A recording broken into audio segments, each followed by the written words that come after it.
Hi folks. My name's Jon Skeet, and I'm a developer relations engineer at Google.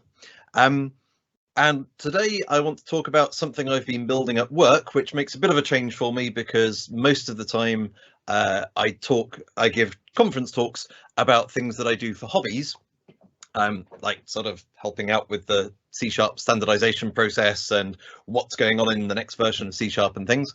But today I'm actually going to talk about the code I have been building for work, which is really quite thrilling for me. So I suspect most of you have heard about Cloud Functions before, or functions as a service.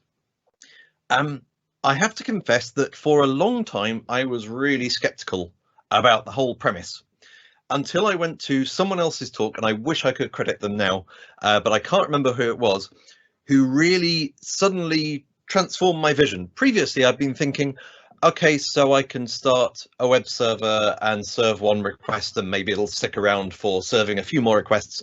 You know, what's the big deal? I can do that with Kubernetes. I could do it in my own cluster pretty easily now. The cloud tooling is really good. So why should I bother with this functions thing? And this conference presenter said, it's not about the technology. Don't think about, hey, you can do this new stuff. No, you can do things you've always been able to do, but really, really cheaply.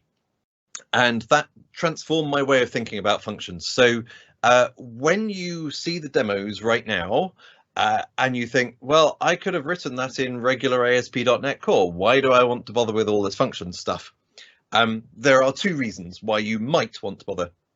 One is the cost, and two is if you want to do one thing and only one thing and do it easily, then my hope is that by using Google Cloud Functions and the .NET Functions framework, that you can do it more easily, nicely testably, and with less cruft around your code. So if you've got a large application, then the bit of code you've got starting the server and doing the bits of configuration, that becomes a tiny amount, tiny proportion of the code, so you don't mind it much. Whereas if you've only got 6 lines of code to execute, then if you've also got 2 files each about 30 lines of code or more, that becomes significantly more of an overhead.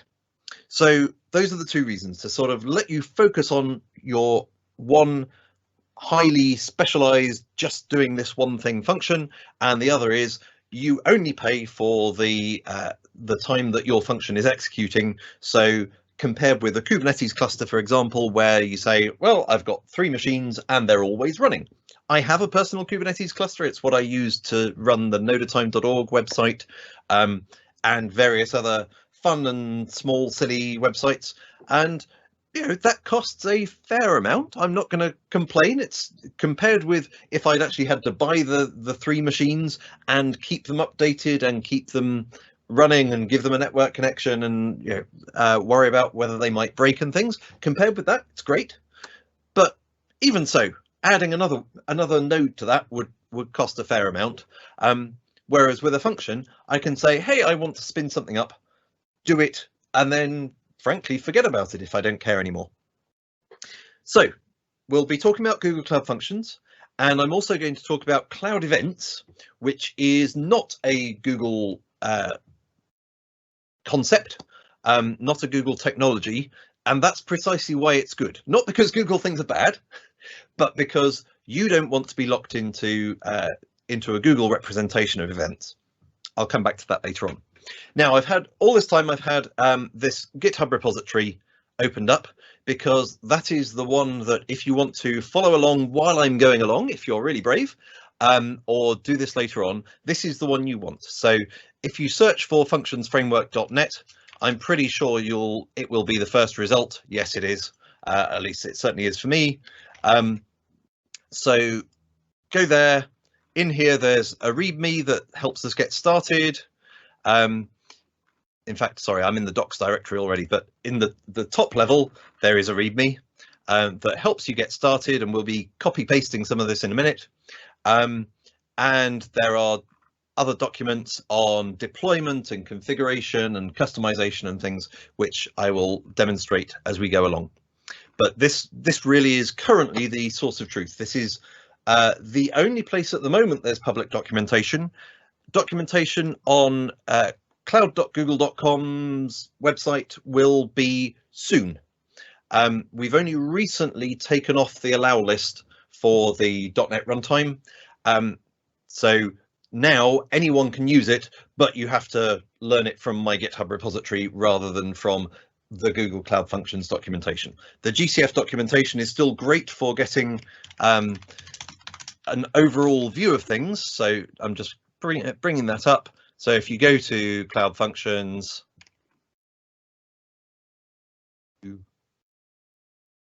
sorry, I think Teams is taking a lot of my CPU. So you can read the general documentation, and that will have everything apart from what you need for .NET stuff. For what you need for .NET, just come to functionsframework.net, and hopefully we've got things to get you going. Right, so I'm going to start off with a simple demo. Now, I'm taking my life in my hands a little bit. I'm using a version of .NET, sorry, a new version of .NET, the release candidate for .NET 5 that I installed this afternoon. I'm using a preview version of Visual Studio, which I installed this afternoon. And I haven't yet installed the current version of the Functions Framework templates onto my machine. I released that current version, which is beta 1.00 beta 1. I released it this morning, and I deliberately didn't install it on this machine so that we can see what that looks like.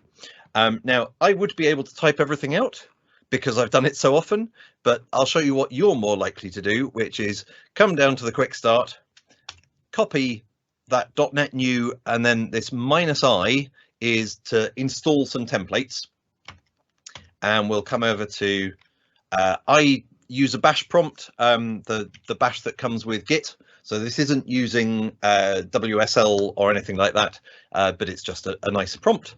So I will install that. It will then go off and give you a warning. That's nothing to do with me. The little warning up here, that's just the latest version of .NET release candidate. But it says it's restored something. And now if we look, we have some templates for Google Cloud Functions. And we've got GCF event, GCF untyped event, and GCF HTTP. Right. The last one is the simplest one. It's just, hey, let's have a function that can respond to an HTTP request. So we'll go back to the quick start because that's probably what you'll do. And let's just follow it absolutely. If I move things over, then you should be able to see. So if I do hello functions, go in there and then .NET new GCF HTTP.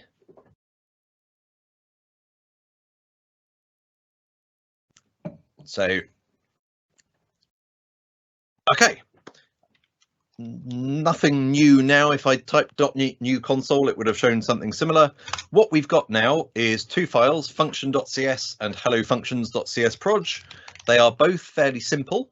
So the CS proj file is just, hey, this is a .NET Core App 3.1 application that targets, that uses the SDK as normal, and we've got a package reference to Google Cloud Functions hosting.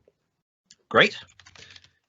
And function.cs is basically just a class that implements this IHTTP function that is from the Google Cloud Functions framework. I will show more code in Visual Studio where things might be a little simpler in a bit, but I wanted to show you that you can do everything from the command line. It's simple. So this function has a single statement which just writes out hello functions framework to the response. We can now run that, and we can run it just using .NET Run. There's no fancy functions emulator that emulates a load of other things. We might start investigating a need for that in the future, but for the moment you just type .NET Run and it says, okay, I'm going to serve hello functions.function. So hello functions is the namespace, which is the same name as the project and the directory. And the functions framework hosting package has found, right, that is the only function within your project, so let's just default to that. and we can see it's listening on localhost port 8080. And if I go to localhost port 8080, then we get hello functions framework, and we get a log entry saying, hey, the request was starting and the request is finished. Now, you will have noticed, and you might be surprised, that this is just using Microsoft ASP.NET Core hosting. All I've done, so when I wrote the functions framework, I have just made ASP.NET Core slightly simpler to start up, really, and just provided a few ways of getting at dependencies and things to make it target the functions, Google Cloud Functions, and anywhere else you might want to run functions.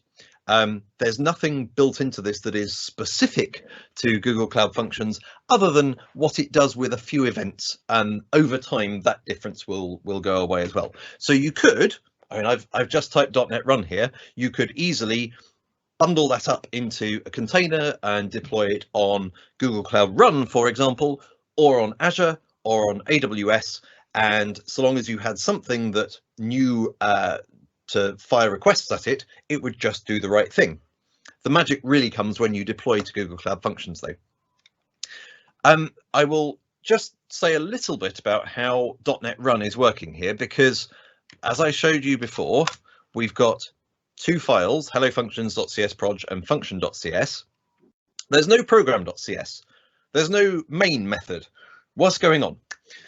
Well, the little bit of sort of magic here was something I took the inspiration for from Project Dragonfruit, which is around command line handling, and it has in its NuGet package a little bit of magic to generate the entry point for you when you depend on it. So that's what I've done as well. So if you look in the the obj directory, we should have the generated program file. So most of the rest of this, hellofunctions.assemblyinfo.cs, that's generated as normal by .NET tooling, or the MS build files behind the .NET tooling. But this one is generated by me, or by the hosting project. And as you can see, it's really simple, and this is always what it does. There's nothing clever or complicated here. It just finds Google Cloud Functions hosting.entry point. So that's within the Google Cloud Functions hosting project library, calls start async and passes this long expression here is just a way of saying, hey, the assembly I belong to. So this is auto-generated program. This is auto-generated program. It's effectively the functions assembly. And that does all of the rest of the sort of bootstrapping. Okay, so we've run it locally. We've seen how it's running locally despite only having a few lines of code. Let's try deploying it to Google Cloud Functions. So this is where I'm going to again do what you would do if you were following these instructions, and you would probably read through the README. And at this point, oh, I've got some work to do. So I'm going to just write down update README. This is about as live as it gets. I would file a feature request, but that's possibly a little bit over the top. But we can look in the docs for deployment. And this shows how to deploy locally, how to deploy to Cloud Run, and how to deploy to Google Cloud Functions. So we've got a full command line here, which assumes that the package is called Hello Functions. And because it happens to be, because I made sure that the quick start for the README was the same as the this deployment guide, I can just copy and paste the whole thing. But we'll have a look at every bit of that. I'll show you on the web page. I'm just going to start that deploying. And in a second, it will, yep, it's asked me, do I want to allow unauthenticated invocations? So should anyone be able to get at this website, which there'll be a URL in a minute, and hey, you'll be able to look at it as well. So I'm going to say yes, I don't mind everyone looking at it. And it's deploying. That can take a couple of minutes. Obviously, over time, we want to get this as quick as it possibly can be. But at this point, I could have run G-Cloud Functions deploy without ever building or running the function locally. And in fact, I've done that before because I've been so confident it would work, having written a bit of code, that it's just, well, let's just send it up. So it's shipped all the code up to Cloud Build, is then going to build the project, build a container for it, and then pass that on to Google Cloud Functions and say, hey, when you get an HTTP request to this particular URL, please invoke the function. Okay, so let's have a look at what we just did.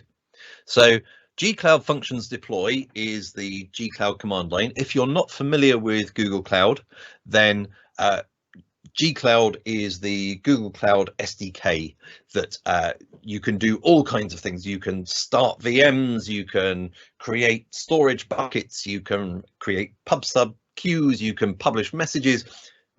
G-Cloud is the command line for Google Cloud. The functions area component is everything to do with Google Cloud Functions, and then we've got the action of deploy. This hello functions is the name of the function, and I can show you why that matters. So if I go into the Google Cloud console, and I've never used it at a sufficient zoom for doing it on a conference call before, but let's go to Cloud Functions, and we can see it has deployed hello functions, or it's possibly still deploying. I need to look at the console again to see, but we can see that's the name of the function. We're telling it to use the .NET runtime, so Google Cloud Functions needs to know, hey, where are you going to run this so that it can work out the right container base image and things. Currently, we only support .NET 3. It's actually .NET Core 3.1, but as a simple mnemonic, .NET 3 is there. We don't yet have support for .NET 5, but I'm sure we will create it probably when .NET 5 has actually been fully released, as opposed to trying to chase the release candidates. Trigger HTTP says this is a function triggered by HTTP requests. So we'll see in a moment that we can have Cloud Event functions instead, and those have different triggers. And then we have to specify the entry point. So we could have done that on the command line when we said .NET Run. If you've got more than one function in a project, then you have to specify the entry point for .NET Run. Currently, you always have to specify it when you do G-Cloud Functions Deploy. I would personally like it if we didn't need this, because it's not so bad when it's just a namespace of hello functions. I've got some functions in a rather long namespace, and it ends up being a very long command line, mostly because of the entry point. So it would be nice to get rid of that, but I don't think it'll be anytime very soon. Okay, so I've been talking about that for a while. I'm sure it must have deployed by now. Yes, it has. And it gives you quite a lot of output. Jon Skeet Uber project is my Google Cloud project name. It's not particularly sensitive to know that. However, the important bit is we've got a URL here. So I'm going to copy that. If anyone else wants to go to us-central1-jonskeet-uberproject.cloudfunctions.net/hello-functions, then you'll get the same result, which is it says Hello Functions Framework. Okay, that's taken 1/4 of an hour to deploy your first function, but I hope you'll understand that most of that time has just been me talking. The actual command lines required to do so were really just install the templates with .NET New -i stuff, then create a directory, run .NET New GCF HTTP, and then you can just do G-Cloud Functions Deploy. So with literally 4 command lines, you can have a function going. However, that is a pretty boring function. I want to show you some of the features I've put in for more interesting functions, and in particular things like testability. So let me close all my tabs to start with. I hope that the font is large enough and CodeCamp folks can tell me if it's not. So let's start off with another very simple function that just writes hard-coded text. So this is very close to the Hello Functions framework function that we had before. But now we're going to say, well, we've got this function. How do we test it? Now I want to tell you about the four packages, the four NuGet packages that make up the .NET Functions framework. There is google.cloud.functions.framework, which is just the abstractions. That includes IHTTP function, for example, and a couple of other function types. We'll talk about event functions in a little bit. But it's meant to be very, very small, and you could potentially use just that and still implement IHTTP function and host the function yourself in a way that does similar things to what I'm doing in the hosting package, but without using the hosting package. I suspect most people will use the hosting package, which is Google Cloud Functions Hosting. That's the bit that scans your assembly, finds the function for you, or accepts the function name from the command line. It's the bit that includes that magic to create the auto-generated program.cs. It also includes what I call function startup classes and assemblies, and attributes, which I'll come on to in just a second.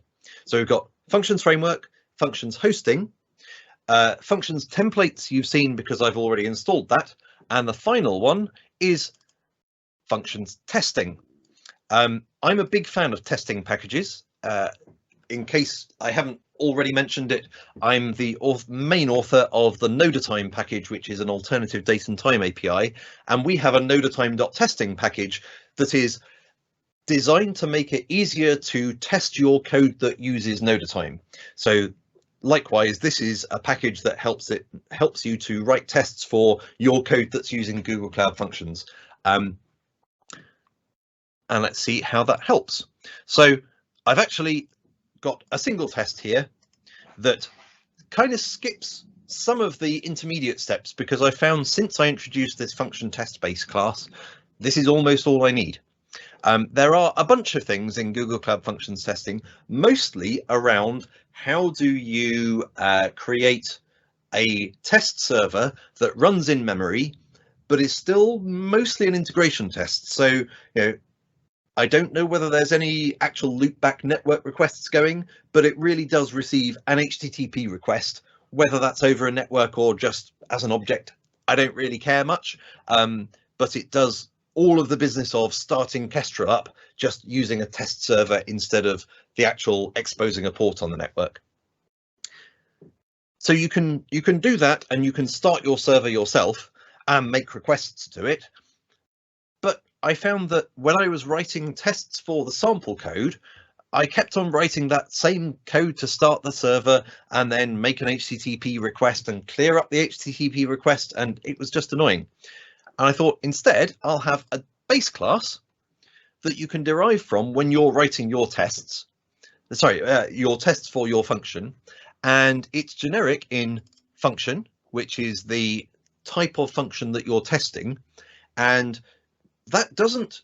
The type here isn't used anywhere within the interface, but it does mean that I can get logs out. I haven't actually demonstrated that anywhere in this demo code, but I can call get function log entries. Let's assert that there aren't any.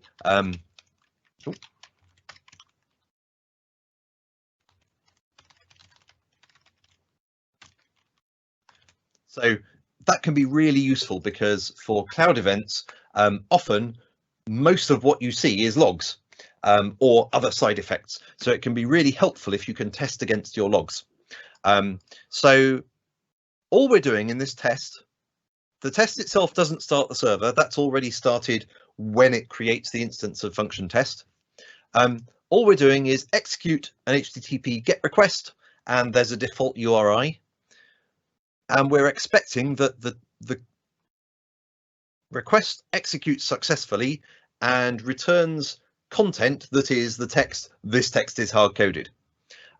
If your response is something other than text, then you would need to do something slightly more fiddly, but you can do execute HTTP request, and you pass in an HTTP request message and you write some validation against the HTTP response message that comes back. So if you were writing out an image, that's where you could get hold of the image, for example.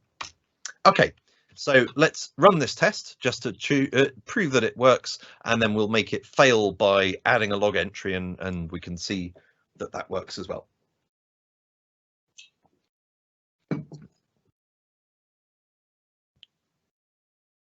So it started the test and chug, chug, chug.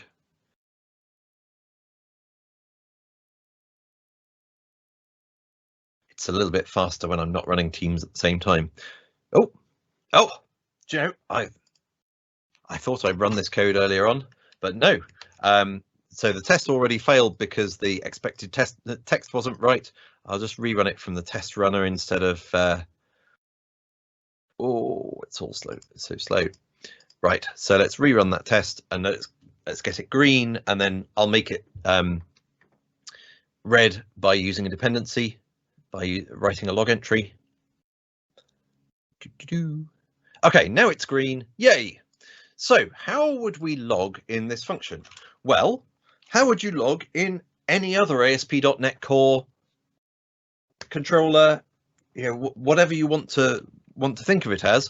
You would introduce with dependency injection an iLogger of function.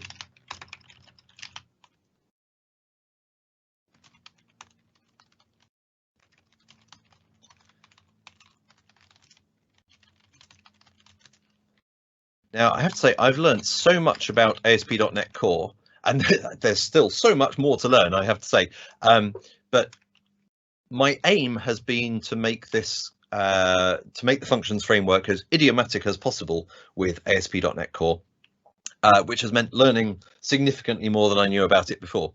But the idea is, when you ask yourself, how would I do? Then hopefully the answer is exactly what you would do in regular ASP.NET Core. So we're going to log something here, log information. I've logged some information. And now when I rerun my test, we'll hopefully find that we were expecting not to have any log entries, and we will have a log entry. It's looking for log entries specifically for an iLogger of function. So there will have been some log entries to do with saying, hey, the test server's starting up, but we don't care about that. And we can see that we were expecting an empty collection of log entries, but we've got a test log entry, and the message is I've logged some information. If I get time, I will show you where logs go to within Google Cloud Functions later on, but we may well run out of time before that. But the idea is, if I remove that again, then we should have a green test. It just makes me nervous, it being red. But the idea is, you've got a trivial function, really small amount of code, but you still want to be able to test it. So you should be able to test it with an equally pretty small amount of code. And this was as simple as I could make it. And if you have any other suggestions for making it even simpler to write tests, I would love to hear it. However, that's still, that's still hard-coded text. What happens if we want to do something a bit more complicated? We've got a dependency in this function now of an iLogger, but that's provided by ASP.NET Core itself. What if we want to do our own dependencies? Well, hopefully it will be familiar that you use startup to introduce your own dependencies. It's very, very slightly different in the functions framework, but the same general idea and hopefully familiar names. So we're going to write another function now that displays the current time of day in potentially a specific time zone. So let me actually run this code. If I go into canned demo /current time, so if I just run this, and we'll see what it's meant to do. And we'll see that it uses my system's current time. So it's running now. And if I go to localhost, we can see current time in UTC is that. If I put zone equals Europe/Bucharest, then we can see in Bucharest, then it's coming up to 5:30 in the evening. I hope that is correct. And obviously I can do Europe-London, and my time is definitely 15:29. So this is using the system time, and it seems to be working. Good. Now I could have done that using datetime.now, but anyone who's heard me talk about anything would probably guess I'm not going to be using datetime.now or datetime.utc now. Instead, I'm using NodeTime, and NodeTime has the idea of an iClock, which is something you can use as a dependency. That's its real aim, is to think of getting the current time is a service, a clock that provides the current time. That's the iClock service. So I need to add that as a dependency into my function, as I would add any other dependency, just in the constructor. When I've got, let's look at the function code first and then how we're providing the dependencies. So we get the clock and we remember that in a field. And then the function itself, you can see it's 5 lines of code. So it tries to get a zone ID from the query parameters in the URL and defaults to UTC. It will then get the time zone itself based on that time zone ID, and this is something that would be familiar to anyone using NodeTime. Now this is using the set of time zone rules baked into the version of NodeTime you're using. I could potentially also accept an iDate time zone provider, which would allow me to mock out or fake out the time zones themselves. You probably don't need to do that, but it's useful to be able to. So once we've got the time zone, we can find the current instant in time, find it in the specified time zone, and then find the local date and time. So where it is, what the time is within that date and that time zone. And I'm going to format that according to the ISO 8601 pattern. And that's how you do that in NodeTime. And then we just write this out to the response. Okay, so assuming we can get an iClock, that all looks right. At least it looks right to me. It looks very natural to me. I have the advantage of having used NodeTime a lot, of course. But let's have a look how we get the iClock to start with. So there are 2 parts to this. One is the startup class. So this derives from the abstract class of function startup that is in Google Cloud Functions hosting. And that has a bunch of virtual methods that the base implementation does nothing, but you can override. And the one we're overriding here is configure services. You can do other customizations as well. And the aim is that all the customization you want to do is within function startup. So I could override configure, which is the equivalent of the normal startup code, except you don't need to provide the end of the ASP.NET Core pipeline because we're already doing that within functions. This is really if you want to provide your own middleware. You could provide extra configuration. So there's configure app configuration that gets an iConfiguration builder exactly as normal. And while that's quite a funny name, I believe it's been a little while since I did it, but yeah, that is the equivalent of web host builder.configure app configuration. So you get the web host builder context, you can configure the configuration however you want. So you might fetch it from a network resource or some XML built somewhere, whatever it is. And the other thing you can override is logging. In most cases, I wouldn't expect you to need to do any of this. You might add some extra middleware to do authentication of some description. Maybe you want to add some tracing. Currently, the functions framework doesn't do anything to specifically support OpenTelemetry, but I expect we'll add that at some point. But I reckon the most common use will be of a startup class will be to call configure services.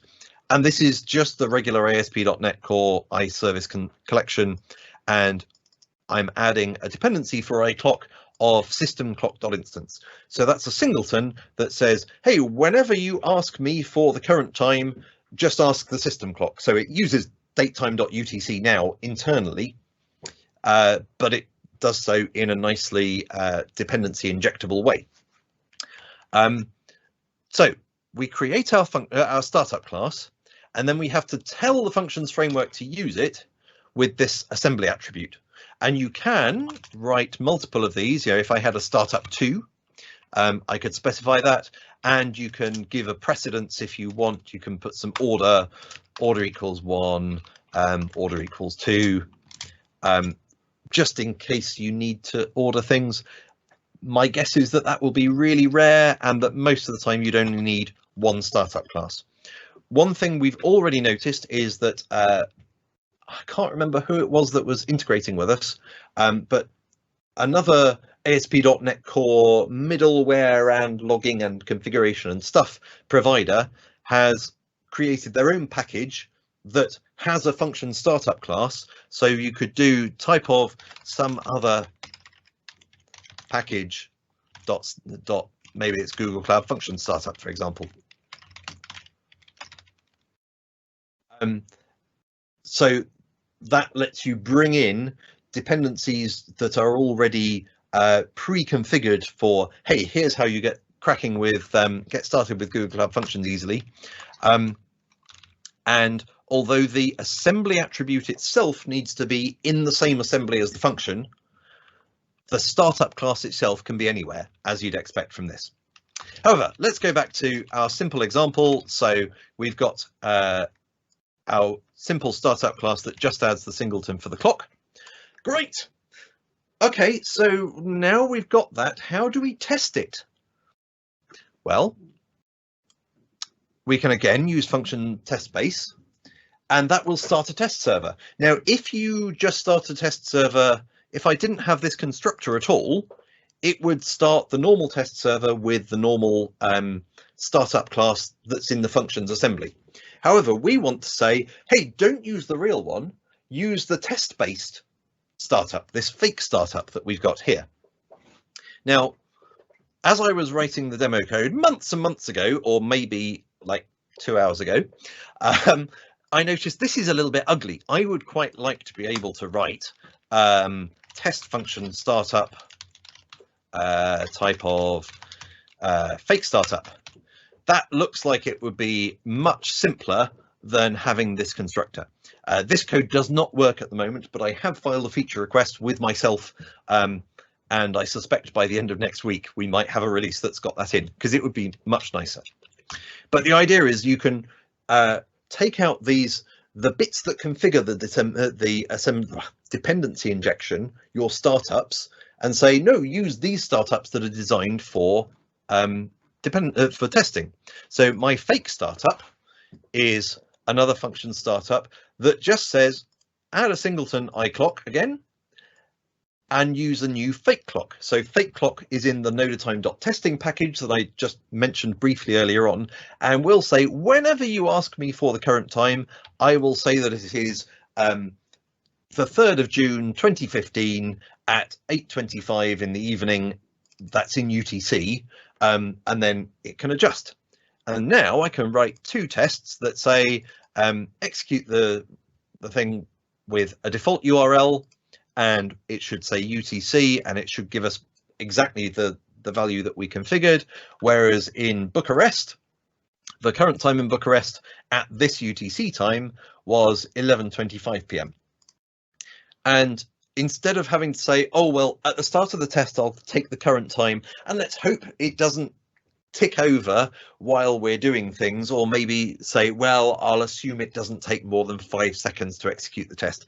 That's all horrible. This is now nicely deterministic, because the source of Non-determinacy, i.e. what's the current time, has been abstracted away into this iClock, and we've just faked it out instead.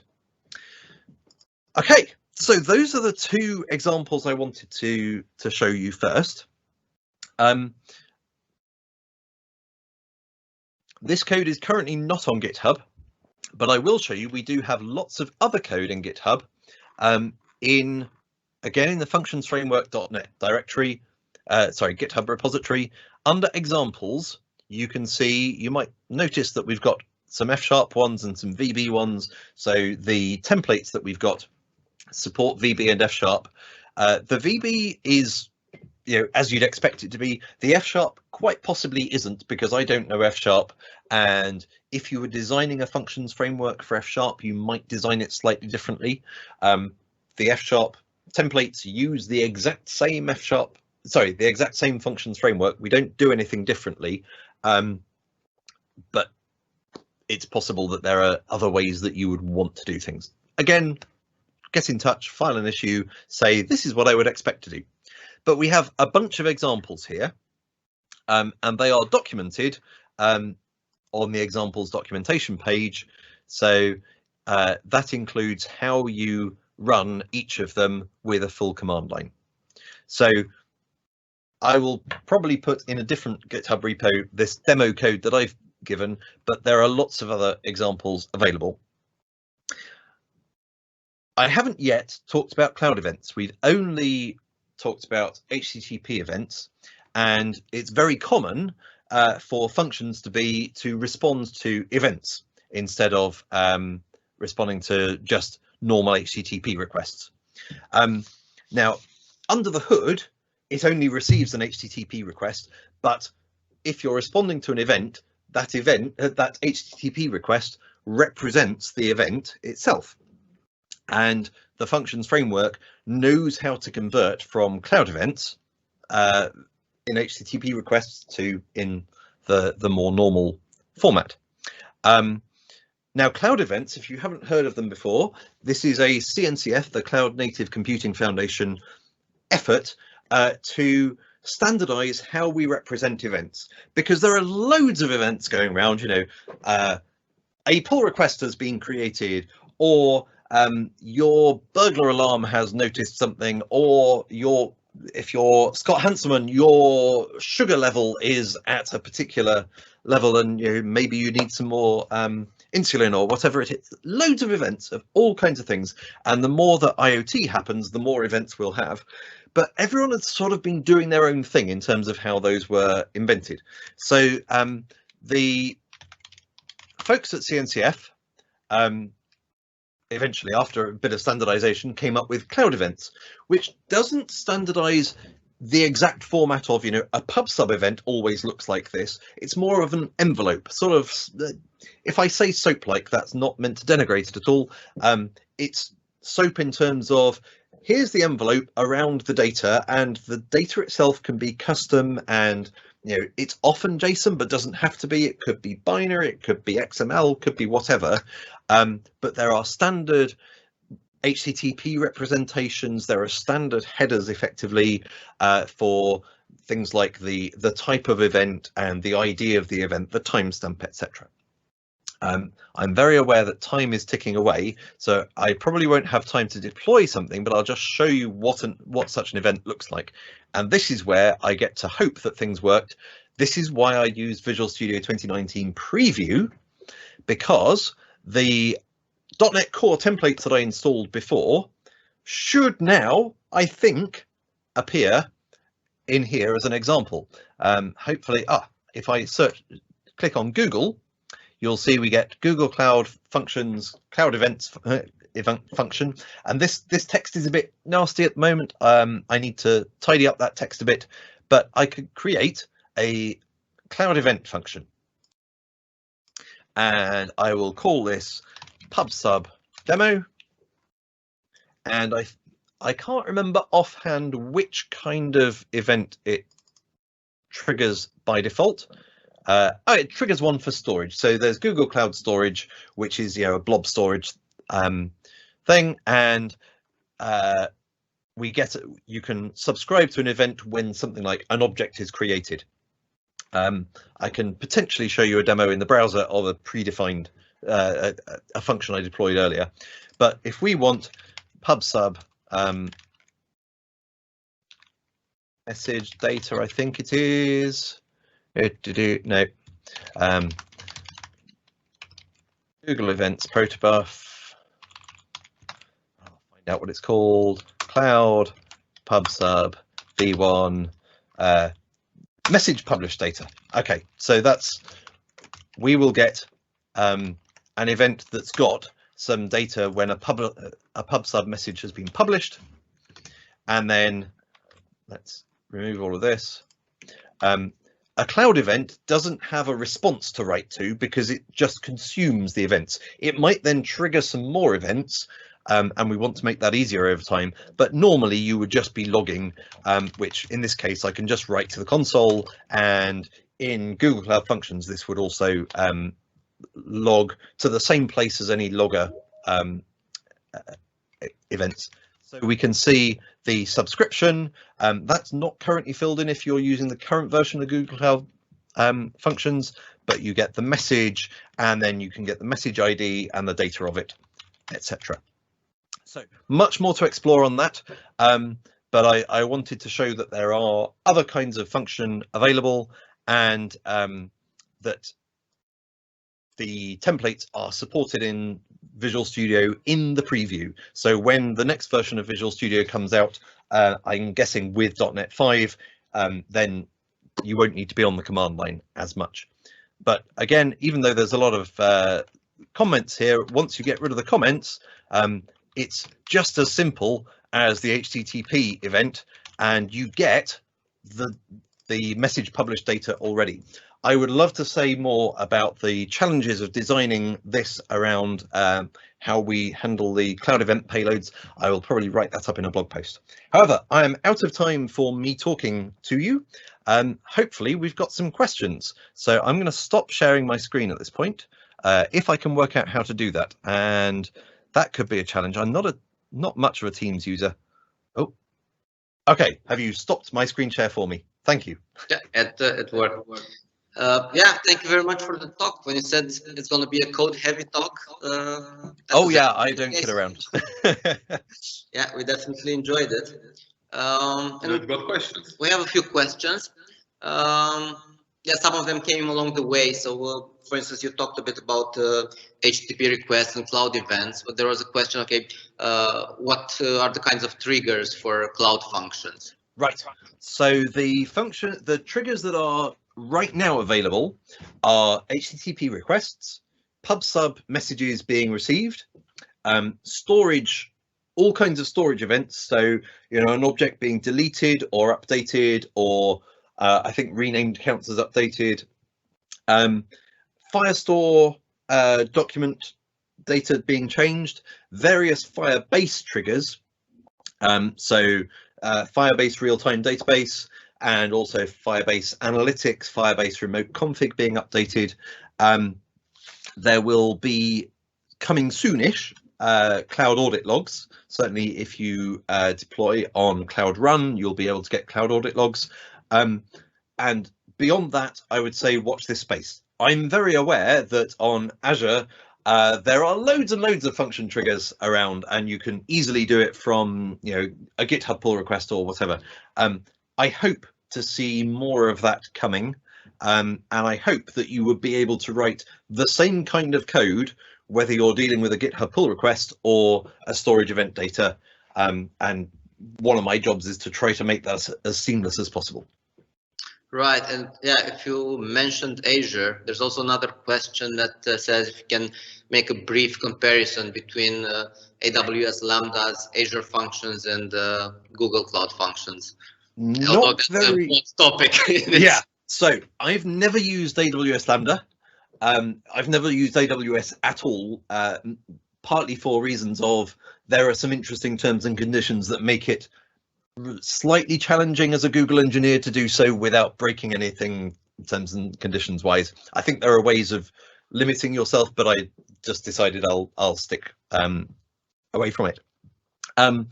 I definitely know that Azure Functions has this function startup idea, but that's a little bit more limited, and I think that's partly because they've been going a lot longer. I got the benefit of hindsight and talked with a few people who said, oh, it's really annoying that you can't get at X, Y, or Z. And I think Azure is working around that in different ways to avoid breaking compatibility.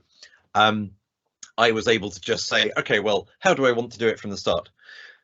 The biggest change, I think, is in Azure Functions, certainly back when I looked at it a long time ago, you specified all your inputs and dependencies and all that kind of thing in the C# code itself, in the input to the function, which meant it wasn't implementing an interface as such. It was just, hey, I'll put some inputs and outputs as parameters and do stuff, and magic happens. I suspect in many situations that's better, and in some situations it's worse. We are kind of different. So I think probably writing a Google Cloud Functions function is a little bit more like writing a regular ASP.NET Core application, whereas Azure Functions is sort of, hey, we'll really take things out and try to reduce, so it's all just in the function signature.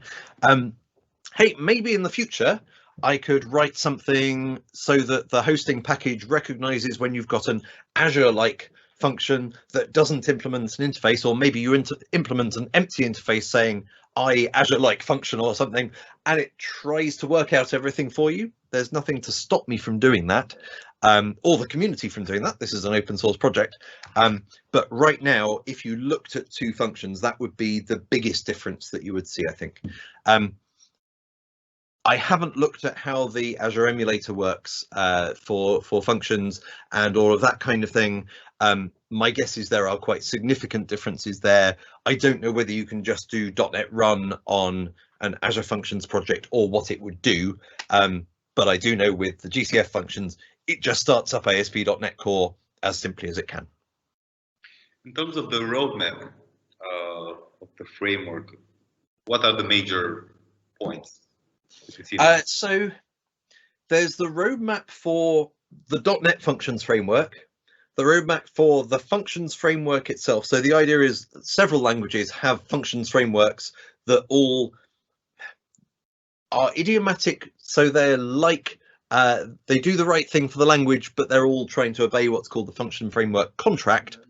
So if you use the right environment variable name to specify the function target and the right one to specify the port, you can just run a process and it should bring up the function for you. So it's a really small contract, but we've got Functions framework for Ruby and Java, etc. So there's things that we as an overall Functions framework want to do. One of those would be make it easier to create new events and do so in a way that is appropriate to wherever you're hosting it, because different platforms have different ways of publishing events. But I would hope that in the .NET code you would be able to accept a dependency of iEvent publisher or something, and then you just say, hey, I want to publish a cloud event, and it just kind of does it the right way. So that's on the Functions framework level. Then there's Google Cloud Functions itself as a product, which I know some of the changes that are coming up, but I probably shouldn't say because of confidentiality and commercial concerns. I can tell you the CloudEvents SDK. So we depend on the CNCF CloudEvents SDK, which was largely written by a guy at Microsoft, Clemens Vasters, and I'm working with Microsoft on getting a V2 of that SDK. So it's currently not strongly named. I have some concerns around exactly how you get at the data. There's a few other niggles. So V1 is there. We can't break V1. I reckon we've got a chance to get V2 right enough. V1 is adopted by quite a few people, but not a huge amount. CloudEvents as a concept still has to really sort of overtake the industry, and I think it will. But I think V2 has to be right. So I'm working with someone in Microsoft, and we are jointly going to make that awesome. And you can have a look on the CloudEvents SDK GitHub repository for issues I've filed and will probably fix myself. It would be really great to have a similar talk with the person at Microsoft you're working with, maybe at the next edition. So I would love at some point, I mean, you've seen, I didn't know how long it would take me to get through those demos. I would love to be able to give a demo with someone from the functions team and say, right, well, this is what it looks like in GCF. What does it look like in Azure? And then ask each other, oh, but how do I do some logging? How do those logs come out? How do I test it? How do I do that dependency injection and use the fake dependencies instead of the real ones if I'm running things, if I'm writing some tests? That could be a really great, probably quite long session. John, a final question as we're running out of time. If I'm a developer, anything in particular and important that is missing from the framework right now, so I can be aware of? So it is relatively tricky, but it is feasible now, and that's as of last week, to write a function that depends on some other code. So say you've got one project that is used by all your functions and maybe some non-functions applications and things. So you've got a local dependency. I showed you using a NuGet dependency, but obviously often you'd have a local dependency. That's relatively painful to do. You've got to deploy from the top level and say, hey, this one's the project that I want to use. And it's feasible. It's not too hard to do. It just might catch you out if you start deploying the function and it says, oh, but I can't find that thing over there. Well, yeah, that's because that thing over there wasn't deployed alongside your function. I've got details of it in the deployment docs. So if you run into that, then head over to the deployment docs. Beyond that, I don't know what you might find to be missing, but what I will say is if you do, please, please, please file an issue. I want to hear from people. I really want to see them using it, see all kinds of, I don't promise to implement every feature request, but I will certainly look at a load of feature requests and definitely do what I can to help. So yeah, please file that feedback, contact me on Twitter, but GitHub would be the right place for most things. We'll do that, definitely. Thank you very much, John. Thank you. It's a pleasure having you here. It's been lots of fun.